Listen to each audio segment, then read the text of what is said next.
안녕하세요. 2022년 11월 10일 토요일 아침 7시 36분입니다. 오늘 사례로 풀어보는 지분경매 2-73강 시간이고요. 제가 지금 LA에 있습니다. LA 시간은 금요일이고요. 오후 2시 30분이고, 요번 주 들어서 요번 주 초에 LA 날씨가 굉장히 추웠고, 바람이 많이 불고, 비도 이틀 동안 이상한 날씨였는데요. 이제 좀 정상으로 돌아온 것 같습니다. 여기 보시면요, 공부하기 전에 지분경매 소송 협상과 관련된 이 실전반 무료 청강을 지금 또 게시했습니다. 매주 수요일 날 저녁 7시부터 9시까지 1회 청강할 수 있는 시간을 드리니까 우리 홍범기 사무총장님하고 같이 의논하셔가지고요, 여기 수강하실 수 있도록 사무총장입니다. 010-6889-9074 교대역 13번 출구 근처에 있는 강의실에서 있는데요. 우리 실전반에서 오늘 이 토지 관련해 가지고 토지 플러스 법정지사권 관련된 지분경매와 관련된 말씀을 드리는데요. 이러한 특수한 지분경매에 관련한 이 실전반에서 공부하고 있으니까 이 실전반 무료 청강과 관련해서 같이 공부할 수 있는 시간들을 여러분들이 보시기 바라겠습니다. 오늘 볼 부분은요, 여기 경매 2022 타경 500484입니다. 지난 9월 19일 날 월요일 날 이미 낙찰을 받은 건데요. 오늘 여러분들하고 어떤 물건들을 이렇게 우리가 특수한 지분경매 물건들을 이렇게 골라서 또 투자를 하는지 보여드리겠습니다.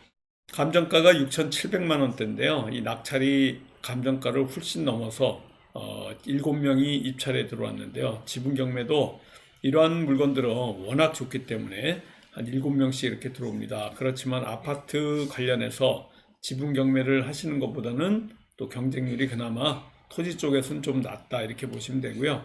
30% 저감돼서 70%로 떨어진 상태에서 이와 같이 입찰이 일어났습니다. 강원도 원주시 불원면에 있는 대지고요. 위에는 건물이 있었습니다.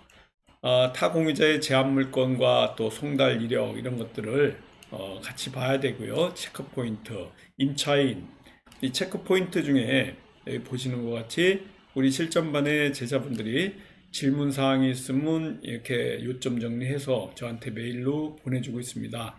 여러분들도 제가 말씀드렸지만요, 항상 hongseo1022 골뱅이 한메일.net 다음 메일이죠. 102 여기에 궁금하신 사항이 있으면 질문해 주시면 됩니다. 특징과 또 임차인이 있는지 없는지, 체크포인트, 타 공유자의 제한 물건, 송달 이력, 또 공유자가 몇 명이 있는지 이와 같은 관련된 내용들을 질문해서 들어오시는 건데요. 여기 보여드리는 것 같이 지금 이 질문 내용 중에 여기 보여드리는 것 같죠. 원주 2022 타경 500484 불원면의 대지입니다. 사진을 좀 보시면요, 여기 전원주택 같은 게 있는데 여기에 지분입니다. 일부 지분. 낙찰이 벌써 감정가가 6,700만 원인데 7천만 원을 넘겨서 7명이 이와 같이 대응해 가지고 낙찰이 된 사안입니다. 토지 지분만 나온 거고요. 그러니까 요 건물 밑에 지분만 일부 나온 거고요. 지금 채권이 3억 1천만 원이 있는 이 채무자 이 물건이 나온 거다 이렇게 보시면 됩니다. 납부 허가 돼 가지고요. 이와 같이 낙찰을 받아서 7명이 된 사안이고요. 공정선 매수는 당연히 행사 1회로 제한되어 있습니다. 또 이 매각 물건 명세서에 나와 있는 내용이니까 이 매각 물건 명세서가 가장 중요한 부분이니까 이 부분을 잘 체크해야 됩니다. 지상의 매각 대상이 아닌 제시의 건물이 소지하고 지상 건물을 위하여 이 사건 토지의 대지 부분에 법정 지상권 성립 여지 있음, 최저 매각 가격은 이로 인해서 30% 저감된 사항이다 이렇게 보시면 되고요. 인조 토지와의 지적 경계가 불분명하니까 나중에 정확한 위치 경계는 측량을 요한다고 되어 있습니다. 이 법정지상권 성립이 있다 없다 이것 때문에 굉장히 이 건물이 있는 밑에 토지의 일부 지분을 매입하는 게 법정지상권 성립 여지와 관련해서 이게 우리가 실전반에서 말씀드리는 지분 경매 플러스 법정지상권의 물건입니다. 이런 물건들은 나오게 되면 상당히 좋은 물건이고요. 이런 경우에 어떻게 풀어나가는지 이러한 프로세스가 바로 우리 그 사례로 풀어보는 지분경매 시간에 있고요. 이런 것도 그렇게 쉽사리 풀어지지 않는 경우가 있어요. 그래서 우리가 실전반에서 이와 같은 내용들을 어떤 프로세스로 해결을 하는지 이와 같은 내용들을 갖고 실전에서 공부하고 있습니다. 현황 조서서를 보시면요. 제시의 건물의 부지 및 마당 등은 사용 제시의 건물, 기역이 소지하고요. 건축물 대장이 있고 대장상 소유자는 임땡땡시로 돼 있고 임땡땡시는 이 사건 토지 소유자로 보이고 기역은 외관상 주택으로 보이나 대장에는 사무소 및 다락으로 되어 있고 기역은 폐문부재 이해관계인 만나지 못해서 점유관계는 이상이다. 폐문부재다 그런 거는 이 지상 건물에 사람이 살고 있는 겁니다. 그렇지만은 잠시 뭐 외출을 했다든가 여행을 가든가 이런 사유 때문에 아니면 아침 점심 낮에는 활동을 하다가 밤에만 들어오기 때문에 우체부가 낮에 오기 때문에요. 만나지 못해서 폐문부재가 되는 경우가 많으니까 이런 경우엔 별로 지장이 없다 이렇게 보시면 됩니다. 아무튼 여기에 지금 대지 지분을 가져가는 거고요. 법정지상권 성립 여지가 불명하다. 이것 때문에 지분경매 플러스 법정지상권 물건은 굉장히 어렵다고 생각하실 수 있는데요. 생각보다 굉장히 간단합니다. 바로 우리가 가지고 있는 무기 중에 하나가 부당이득금 반환 청구 소송 그리고 부동산 가압류 이게 한 세트로 프로세스가 있고요. 부동산 처분금지 가처분과 공유물 분할 청구 소송 이러한 세트와 또 그리고 내용 증명을 갖고 이런 그 5개 해결 프로세스로 해결해 나가는 겁니다. 그래서 생각보다는 이 해결하기가 굉장히 수월한 부분이 있다 이렇게 보시면 됩니다. 이 물건에 감정을 할 때 토지가 이렇게 그 체육공원 남서측 근거리에 위치하고 주인은 전원주택 및 농경지 임야 등이 혼재한 전원주택지다 이렇게 써 있고요. 감정평가서에 써 있는 겁니다. 차량 접근이 가능하고 대중교통 전반적인 교통사정은 보통시대고 완경사의 부정형 토지의 현황은 단독주택 부지다 이렇게 돼 있습니다. 이 지분의 일부 지분에 이와 같이 있고요. 법정지상권 잠깐 말씀을 좀 드리도록 하겠습니다. 이 법정지상권 때문에 주저하면서 이러한 물건에 들어가지 않는 분들이 있는데요. 상당히 좋은 물건이고 우수한 물건이다 이렇게 보시면 됩니다. 당사자 간의 계약에 의하지 않고 법률의 규정에 의해서 당연히 성립하는 지상권을 법정지상권이라고 하는데요. 여기 지금 매각 토지, 지분 토지에 매각에서 제한 건물이 있다 그러면 이 해당 건물에 대해서 소유권을 취득하지 못하는 게 지분경매의 토지 입찰입니다. 그래서 법정지상권 문제가 발생할 수 있는데요. 이런 법정지상권은 최초 저당권 설정 당시에 실제로 건물이 존재하고 최초 저당권 설정 당시에 토지와 건물의 소유자가 동일한데 임의경매로 해당 토지의 건물 소유자가 달라지는 게 이제 법정지상권인데요. 이런 경우에 하게 됩니다. 또 협의가 되지 않으면 지료 청구 소송을 통해서 이렇게 그 지료를 청구할 수 있는데요. 이게 이제 부당이득금에 관련된 겁니다. 그래서 지료 상당의 부당이득금 뭐 이런 표현을 하게 되고요. 또 이런 경우에 건물 철거 및 토지 인도 소송도 할 수 있고요. 또 명도 소송도 할 수 있지만 물론 지분이 과반수 이상으로 살 때 이런 경우에 이와 같은 행위들을 할 수가 있습니다. 여기 보여드리는 것 같죠? 말소 기준 권리가 이게 가압류입니다. 그래서 강제 경매로 지금 일어난 얘기고요. 이런 사항들이 전부 여기에 적혀 있습니다. 이 경우에 이 원주의 대지 지분에 관해서 여러분들하고 같이 지금 살펴보고 있습니다. 여기에 보시는 것 같죠? 등기사항을 좀 봐야 될 것 같은데 보기 전에 일단은 사진을 좀 보도록 하겠습니다.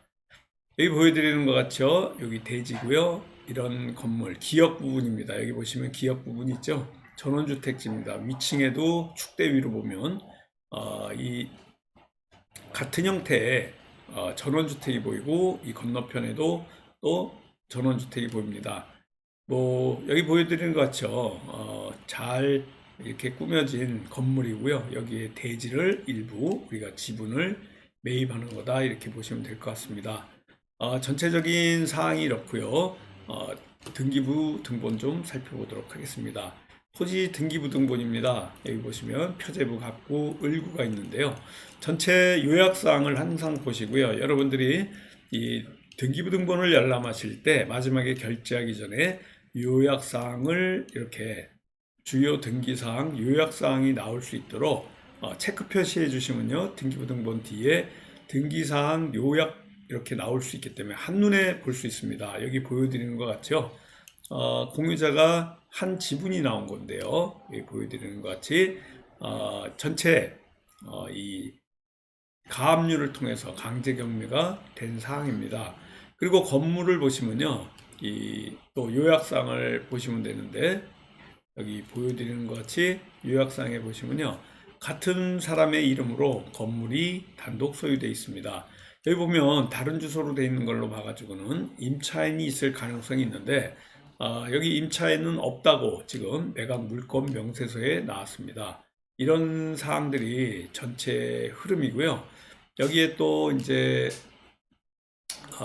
법원의 이 바로 사건 내역서들 2020 가합 이런 합의부 사건에 관련해서 판결 정본을 갖고 있어서 강제 경매가 일어난 부분이다 이렇게 보시면 될 것 같습니다. 전체적으로는 이 또 물건에 보시면은 잠깐 뭘 보여드리려고 그러냐면요. 여기 보시면은 문건, 접수, 송달 내역을 꼭 보셔야 되고요. 여기 매각 물권 명세서는 당연히 보셔야 됩니다. 이 두 부분을 항상 보셔야 되고요. 여기 보시면 응찰이 7명이고요. 감정가를 훨씬 넘겨서 이렇게 입찰을 해가지고 또 협상과 소송을 통해서 이렇게 해결해 나가는 부분이 우리 지분경매입니다. 여기 보여드리는 것 같죠? 문건 접수 내역 보면 여기 2월 4일 날 또 경매가 접수되면서 16일 날 감정평가가 제출됐고요. 채권자한테 주소 보호정을 명했고 현황 보고서 뭐 여러 가지 또 교부권자 원주시의 미채나 교부 청구서도 제출이 되어 있습니다. 주소 보정 제출했고요. 이해관계인도 이와 같이 했고 또 최고가 매수인 보시면 10월 7일 날 소유권 이전 등기 촉탁 그렇다는 것은 잔금을 치렀다는 겁니다. 그래서 등기 필증 나오고요. 전체적으로 채권자가 채권 계산서에서 배당받아간 게 이렇게 11월 10일 얼마 전입니다. 그래서 끝난 거죠. 그리고 여기 제일 중요한 거는요. 송달 처리 내역입니다. 그래서 송달이 어떻게 되고 있는지 여기 보여드리면요. 제일 중요한 게 이제 채무자한테 어떻게 가는 거가 사실 제일 중요합니다. 여기 보이시는 것 같이 소유자가 개시정보만 발송했는데 도달했습니다. 그리고 채무자 보시면은 폐문부재, 또 폐문부재. 그 다음에 한번 또 볼게요. 채무자가 계속해서 받았는지 여기 보시면은 배당 기일 통지서 도달 이렇게 되어 있습니다. 이와 같이 배당기일 통지서 해서 또 도달한 것 같이 제가 아까 말씀드렸지만요. 폐문부재라는 것은 계속해서 여기 이사불명이라든가 수취인 불명으로 나오면 좀 문제가 있지만은 일단은 폐문부재라는 것은 계속해서 이 진행이 됩니다. 거의 여기 아까도 말씀드렸지만 낮에 외출해 가지고 우편을 우체부한테 받지 못해서 그런 거지 저녁에는 또 들어오는 경우가 있어서 폐문부재에 있다는 거는 이제 여기 채무자가 그곳에 살고 있는 경우가 있다 이렇게 보시면 되고요. 아니면 또 주소 보정을 통해 가지고 이렇게 도달을 할 수 있게 또 진행이 되는 경우도 있다 이렇게 보시면 됩니다. 아까도 보셨지만요.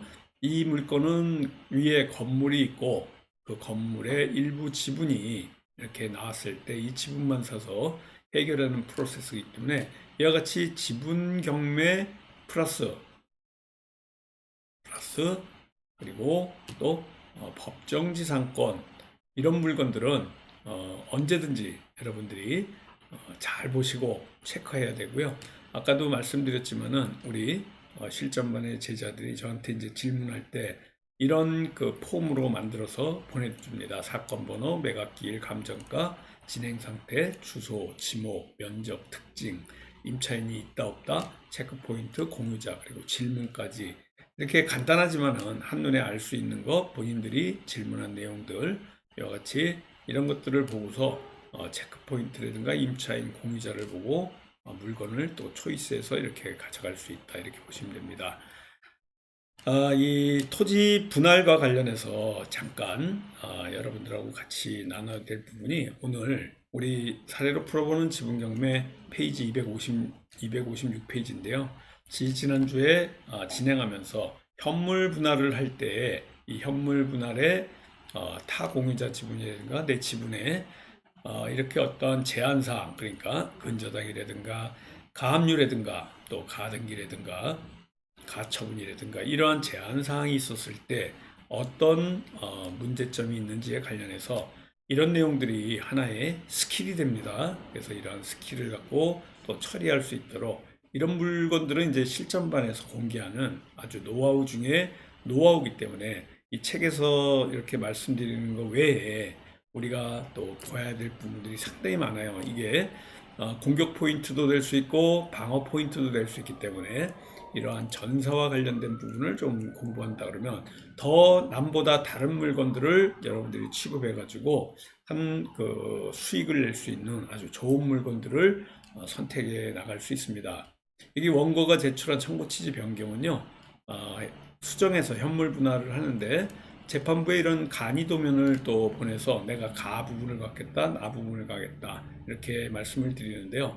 이런 현물 분할을 하게 되면은 개발 행위라든가 또 지적 분할, 경계 측량을 통해 가지고 서로 등기를 따로 하는 경우도 있고요. 재판에 의해서 이렇게 하는 경우도 있고 서로 간에 양자 간에 또 협의를 해서 이렇게 현물 분할을 하는 경우도 있으니까 이 두 경우를 다 공부해서 더 많은 물건들을 여러분들이 선택할 수 있도록 보시면 됩니다. 지금 258페이지인데요. 원고가 제출한 소장에 답하는 피고들의 답변서 보시고 오늘 공부 마치도록 하겠습니다. 원고가 현물 분할을 청구한 부분을 받아들이지 못하겠다는 요지의 답변서고 결국 조정을 위해 원고 청구에 이의를 제기해서 피고가 유리한 고지를 점하려는 이런 주장들입니다. 여기 보여드리는 이 258페이지부터요. 다음 주에 한번 공부할 건데 여러분들이 이제 현물 분할 그리고 대금 분할 그리고 가격 배상 이렇게 세 가지가 우리 지분 경매에서 소송에서 통해서 이렇게 나올 수 있는 세 가지 방법인데요. 현물 분할을 여러분이 원치를 않을 겁니다. 그러면 현물 분할이 안 되게끔 할 수 있는 어떤 기법이 있느냐? 네, 있습니다. 여기서 지금 공개할 수는 없지만요. 여러분들이 이러한 기법들, 스킬들을 배우고 나면 현물 분할을 대금 분할로 이렇게 또 가게 할 수 있는 여러분들이 판례를 통해 가지고 행사할 수 있도록 여러분들에게 또 가르쳐 드리는 실전반이 있으니까요. 그 공부를 통해서 같이 공부해 나가시면 될 것 같습니다. 전체적으로는 이러한 부분들이 여러분들하고 같이 공부할 부분이고요. 오늘 같이 공부할 부분 1번 지분경매 플러스 법정지상권 물건에 관련해서 여러분들하고 실전 물건으로 어떠한 그 물건을 대응하는지 또 그리고 현물 분할을 원치 않을 때 대금 분할로 가서 여기를 통해 가지고 협상을 통해서 또 해결하는 이러한 프로세스 아주 깊은 부분입니다. 이 부분이 노하우 중에 노하우니까 이런 부분들을 알고 있을 때 지분경매에 한 단계 더 깊이 나가는 특수물건 중에 특수물건을 여러분들이 공부해 나갈 수가 있습니다. 6개월 실전반 과정 매주 수요일날 7시부터 9시까지 있고요. 우리 홍봉기 사무총장님한테 의논하시고 6개월 과정입니다. 교육비가 400만 원이고요. 지분경매 중에서 특수한 지분경매 검색하는 노하우 같은 거를 말씀드리고요. 이 공부가 궁금하신 분들은요. 매주 수요일날 저녁에 7시부터 9시까지 1회 청강할 수 있습니다. 이 경매 실전 무료 청강 클래스인데요. 이 여러분들하고 같이 소송과 협상과 관련된 노하우 같이 무료 청강할 수 있는 이런 부분이고요. 먼저 우리 홍범기 사무총장님 여기 전화번호 있으니까 이 전화번호에 문의하셔서 같이 또 등록하셔가지고 청강을 할 수 있도록 이런 노하우들을 배울 수 있고요. 또 여기서 공부하는 여러분들 그 학우들하고 교통을 하시면서 좋은 정보 또 소송을 할 수 있는 이런 자료들을 같이 공유할 수가 있습니다. 이런 자료와 또 소송의 기법이라든가 또 노하우 중에 노하우를 같이 공유하면서 여러분들하고 또 수익을 얻을 수 있는 이런 부분들이 있습니다. 금주에는 이와 같이 지분경매 플러스 법정지상권 그리고 현물 분할을 원치 않을 때 대금 분할로 갈 수 있는 이 기법 두 가지에 관련해서 고려해서 공부해 봤고요. 다음 주에 더 알찬 내용으로 여러분들을 찾아뵙도록 하겠습니다. 감사합니다. 안녕히 계십시오.